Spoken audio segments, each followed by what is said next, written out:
ఇవాళ భారత్లో ఒక అతిపెద్ద సమస్యగా మనము ఈ వలసదారులు, చొరబాటుదారులు, తీవ్రవాదులు అని మాట్లాడుతున్నాం. కానీ ఈ డెమోగ్రఫిక్ చేంజ్ అలాగే పాపులేషన్ స్టెబిలైజేషన్ అంటారు. అంటే ఒక ప్రాంతం అండి, ఒక 10,000 మంది అక్కడ నివసిస్తూ ఉంటారు. ఒక 6 నెలల్లో సడన్గా అక్కడ 50,000 మంది జనాభా వస్తారు. ఎక్కడి నుంచి వస్తారు, వీళ్ళు ఇక్కడ ఎలా సెటిల్ అయ్యారు మనకు అర్థం కాదు. అంటే అక్కడ కొత్త కొత్త కాలనీస్ వచ్చేస్తాయి. అంటే డెమోగ్రఫీ మారిపోయింది, మీ జనాభా మారిపోయింది. ఇప్పుడు మాలాంటి వాళ్ళం ప్రాక్టికల్గా చూసాం. మేము చెన్నైలో చదువుకునే రోజుల్లో మీకు శ్రీలంక ప్రభుత్వానికి ఎల్టీటీ వాళ్ళ మధ్య యుద్ధము జరిగేది. సో దాంతో అక్కడ ఏం జరిగేది, ఎక్కడెక్కడ తమిళియన్స్ ఉన్నారో వాళ్ళని వెతికేవాళ్ళు, వెతికి నానా దారుణాలు చేసేవాళ్ళు. దాంతో విమానాలు పట్టుకొని చెన్నై వచ్చేసేవాళ్ళు ఉంటారు. చిన్న చిన్న బోట్లు వేసుకొని రామేశ్వరం దగ్గరికి వచ్చి అక్కడ, అంటే వలసదారులు అక్కడికి వచ్చి సెటిల్ అయిన వాళ్ళు ఇవాళ కూడా ఉన్నారు. ఇప్పుడు మా కాలనీ అన్నాము అనుకోండి, ఒక 9 బిల్డింగ్స్ సడన్గా ఈ శ్రీలంక తమిళియన్స్ కుప్పలు తెప్పలుగా రావడం. ఒక చిన్న ఇల్లు, అందులో 15 మంది. ఇట్లా 9 బిల్డింగ్స్లో ఒక 10 ఇల్లులు అనుకోండి, 150 మంది. తెల్లారితే మీకు జనాలు ఎలా ఉంటుంది? సో చూసాం ప్రాక్టికల్గా. అంటే అక్కడ మీరు ఏమైనా చిన్నపాటి గుడిసెలు వేసుకున్నారు అనుకోండి, డెమోగ్రఫీ మారిపోతుంది. ఇప్పుడు వచ్చిన జనాభాను కలిపేరు అనుకోండి, అయ్యో మన తమిళియన్సే కదా పాపము శ్రీలంకలో ఆశ్రయం లేక ఇక్కడికి వచ్చేసారు అన్నారు అనుకోండి, మీ జనాభా మారిపోతుంది. అంతే కదండి. కానీ ఇక్కడ ఏమైంది, విదేశాల్లో నుంచి, అంటే బంగ్లాదేశ్ లాంటి ఒక దేశాన్ని మనం ఒక ఫారిన్ కంట్రీ అనాల్సిన పరిస్థితి. సరే, ఇప్పుడు వాళ్ళు వస్తున్నారు అనుకోండి, కోట్లలో లక్షలలో వస్తున్నారు అనుకోండి. ఒక పెద్ద దేశం పైన కుట్రలో భాగంగా ఇది జరిగింది. మరి దీని ఇప్పుడు మీరు ఆపాలి కదా. ఇప్పుడు మీరు సీమాంచల్ అని అంటారు, విన్నారా ఎప్పుడైనా? భారత్లో సీమాంచల్ ఏంటండి? సీమాంచల్ అంటే బీహార్ సరిహద్దులు అండి. ఇప్పటివరకు మనం వెస్ట్ బెంగాల్ సరిహద్దులు మాట్లాడుతున్నాం. బీహార్ సరిహద్దులు కూడా మీకు బంగ్లాదేశ్తో కలిసి ఉంటుంది, అవునా? 4 అతి ముఖ్యమైన జిల్లాలు. ఇప్పుడు మీరు కిషన్గంజ్ అంటారు, అలాగే పూర్ణియా, ఇది ఒక జిల్లా. మీకు లక్షల మంది నివసిస్తూ ఉంటారు. మీకు అంతా ఏంటి, సరిహద్దులు, బంగ్లాదేశ్ సరిహద్దులు. చూడండి ఎంత డెలికేట్గా ఉంటుందంటే, మీకు బీహార్ వద్ద వీళ్ళ సరిహద్దులు, అలాగే అస్సాము వద్ద, త్రిపుర, ఇలా ఇన్నిన్ని రాష్ట్రాలు మీకు ఈ బార్డర్స్ బంగ్లాదేశ్తో ఉండడంతో ఒక్కొక్క సరిహద్దు నుంచి ఒకలాంటి సమస్య అండి. దాంతో ministry of home affairs Amit Shah గారు ఈయన ఏం చేశాడు అంటే, ఇలా కాదు, ఈ వ్యవహారము ఇలా కొనసాగడానికి లేదు. వీళ్ళు కుట్ర పన్నేరు, 15 ఏళ్ళు పాలనలో ఉన్నారు కాబట్టి వాళ్ళ ఇష్టానుసారం చేశారు. ఇప్పుడు కుదరదు. సో వన్స్ ఫర్ ఆల్ ఈ సీమాంచల్ దగ్గర, అంటే నేను చెప్తున్న ఈ కమిటీ మిషన్ సీమాంచల్ దగ్గరే వీళ్ళు మొదలు పెడుతున్నారండి. 15 కిలోమీటర్లు దూరము ఉండే సరిహద్దులు దీనిని ఇవాళ 50 కిలోమీటర్ల కింద పెంచారు. అంటే బార్డర్ సెక్యూరిటీ ఫోర్సెస్ యొక్క జ్యూరిడిక్షన్ 50 కిలోమీటర్స్ 3 టైమ్స్ పెంచేశారండి ఒక్కసారిగా. మీకు అక్కడ చిన్నపాటి గుడిసె కూడా ఎవరు వేయడానికి లేదు. వెయ్యాలంటే వీళ్ళ పర్మిషన్ ఉండాలి. ఎవడు అక్కడ దరిదాపుల్లోకి రాకూడదు. సో 15 కిలోమీటర్స్ నుంచి 50 కిలోమీటర్స్ ఎక్కడ ఎటువంటి స్ట్రక్చర్స్ అనేవి ఉండకూడదు. ఒకవేళ ఉంటే అది మన సైన్యానికి సంబంధించిదే ఉండాలి. సో సీమాంచల్లో ఇంత పెద్ద నిర్ణయము, దీని ఆల్ ఓవర్ ఇండియా మీకు బార్డర్లో వీళ్ళు పెట్టబోతున్నారండి. ముఖ్యంగా అటువైపు మనం ఏది ముఖ్యంగా చెప్తున్నామో ఆ రాష్ట్రాలు. సో ఇప్పుడు ఏమవుతుంది, మీకు ఆటోమేటిక్గా మన సైనికులు అక్కడ ఉంటారు. ఇప్పుడు సాడీపూర్ అని ఒక గ్రామం అండి.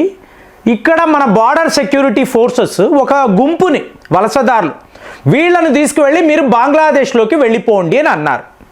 సో వాళ్ళు కూడా బతుకు జీవుడా, చాలురా బాబు, జైళ్లలో పెట్టి వీళ్ళు హింసించకుండా విడిచిపెట్టేశారని పరుగు బంగ్లాదేశ్ వెళ్తున్నారు. అక్కడ బార్డర్ గార్డ్ బంగ్లాదేశ్ వాళ్ళు వీళ్ళని ఆపేసి, మీరు భారత పౌరులు, మీరు బంగ్లాదేశ్లోకి రావడానికి లేదు. మరి ఆ నేషనల్ ఐడెంటిటీ కార్డు వాళ్ళు చూపించారు కదా, చూపిస్తే ఇది ఫేక్ కార్డు, ఎలా అవుతుంది? మేము బంగ్లాదేశ్ నుంచి మీకు డబ్బులు ఇచ్చి కదా భారత్లోకి వెళ్ళాము, వెస్ట్ బెంగాల్లోకి వెళ్ళాము కదా అంటే, లేదు మీరు భారతీయులు, ఇదంతా ఫేక్ డాక్యుమెంట్స్, మిమ్మల్ని మేము అలో చెయ్యము. బాగుందా? సో ఇలా ఉంటుందండి. వాడే డబ్బు తీసుకొని వెళ్ళరా అని చెప్పి భారత్లోకి పంపించి, ఇప్పుడు అదే ప్రజలు మేము బంగ్లాదేశ్ పౌరులు అంటే కాదు, తిరిగి వెళ్ళిపోండి. ఇదే నేను 2 వారాల నుంచి నో మ్యాన్స్ ల్యాండ్ అని మాట్లాడుతున్నా. ఇదే జరిగింది. ఇప్పుడు వీళ్ళు భారత్లోకి రాలేరు, బంగ్లాదేశ్ వైపు వెళ్ళలేరు. కానీ ఏంటి, మన భూభాగం కొన్ని, ఇప్పుడు నేను అన్నాను 3 బిగా కారిడార్ అన్నాను, మన భూమి, కానీ బంగ్లాదేశ్ ప్రజల కోసం మనం ఇచ్చాం. సరే వాడుకోండ్రా అన్నాం. ఇప్పుడు వీళ్ళందరూ అక్కడికి వెళ్ళి సెటిల్ అవుతున్నారండి. అంటే కొత్త టెరిటరీ చూడండి ఎలా ఉందో.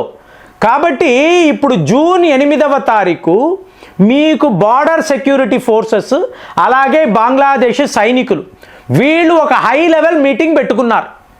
అంటే ఇదంతా లీగల్గా వెళ్తుందండి. అస్సాంలో లీగల్ లేదు, తరిమేయడమే, మీకు తోసి పడేయడమే. ఇక్కడ అలా కాదండి, మీరు వెరిఫై చెయ్యాలి. వీళ్ళు ఎంతకాలము భారత్లో ఉన్నారు, ఎప్పుడు వీళ్ళు బంగ్లాదేశ్ నుంచి వచ్చారు, ఈ డాక్యుమెంట్స్ ఏంటి, ఇవంతా వెరిఫై చెయ్యాలి. బయోమెట్రిక్ కూడా చెయ్యాల్సిన పరిస్థితి. ఇదంతా చేసి వీళ్ళ దగ్గర ఉన్నదల్లా ఫేక్ డాక్యుమెంట్స్ కాబట్టి వీళ్ళు బంగ్లాదేశ్ పౌరులు, మీరు వెనక్కి తీసుకోండి అని మనం కన్విన్స్ చెయ్యాలి. ఈ దరిద్రం మనకు అవసరమా? వచ్చిన వాళ్ళంతా తీవ్రవాదులండి, నేరగాళ్ళండి, బతుకు తెరువని వచ్చి ఇక్కడ ఎలాంటి పనులు చేస్తున్నారు? వీళ్లను మీరు కోర్టుకి తీసుకువెళ్ళి అక్కడ జడ్జి గారి ముందు నిలబెట్టి వాళ్ళకి టిఫిన్లు పెట్టి బిర్యానీలు పెట్టి ఇది అవసరమా? సో దీన్నే అమిత్ షా ఆలోచించారు. ఒక కమిటీ వేసి ఇక్కడే మీరు ఎస్టాబ్లిష్ చేయండి. చూడండి friends, December 2026 Ganga water treaty అండి, అంటే ఫారాకా బ్యారేజ్ అని అంటారు కదా. సో ఇక్కడ నుంచి హూగ్లీ నది మీకు పారుకుంటూ బంగ్లాదేశ్లోకి వెళ్ళాలి. అక్కడ దాన్ని పద్మా అని అంటారు.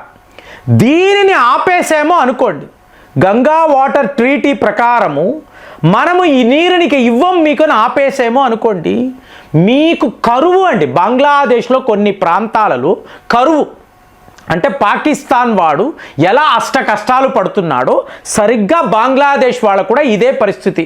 కానీ నాకు తెలిసి మనం అలా చెయ్యం. ఎందుకంటే ఇవాళ కూడా బంగ్లాదేశ్ మన ఫ్రెండ్లీ కంట్రీగానే చూస్తున్నాం. అలాంటిది చొరబాటుదారుల విషయంలో మీకు ఈ బార్డర్ గార్డ్ బంగ్లాదేశ్ ప్రవర్తిస్తున్న తీరు కరెక్ట్ కాదు. అలాగే జమాయత్ ఇస్లామీ విడి దేశము, మళ్ళీ మమతా బెనర్జీ వస్తుంది, మళ్ళీ ఆవిడదే రాజ్యము, మళ్ళీ మేము తిరిగి వస్తాము, మనల్ని ఛాలెంజ్ చేస్తున్నారు చూసారా?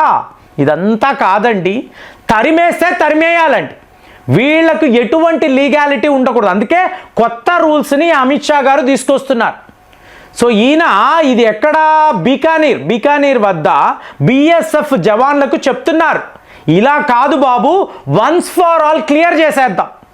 మీకు 0 tolerance on infiltration, 0 tolerance on terrorism అన్నాము. ఇవాళ ఈ వలసదారులు ఒక్కడు కూడా భారత్లోకి రావడానికి లేదు. ఉన్న వాళ్ళందరూ వెళ్ళిపోవాలి, వీళ్ళని పంపించారు. లేదంటే మన వనరులు, మన ఆస్తులను వెళ్ళి ఇలా కొల్లగొడతారు, నథింగ్ డూయింగ్ అని. అందుకే అమిత్ షా ఒక ప్యానిక్ మోడ్లో ఉన్నారని మనం మాట్లాడుతున్నాం. మొత్తము క్లియరప్ చేసేయాలండి. ఎక్కడ? బీహార్, వెస్ట్ బెంగాల్, అస్సాం, త్రిపుర, మేఘాలయ, ఇన్ని రాష్ట్రాలలో ఇది ఎంత పెద్ద పని చూడండి. సో మీరు చేసే తీరాలి.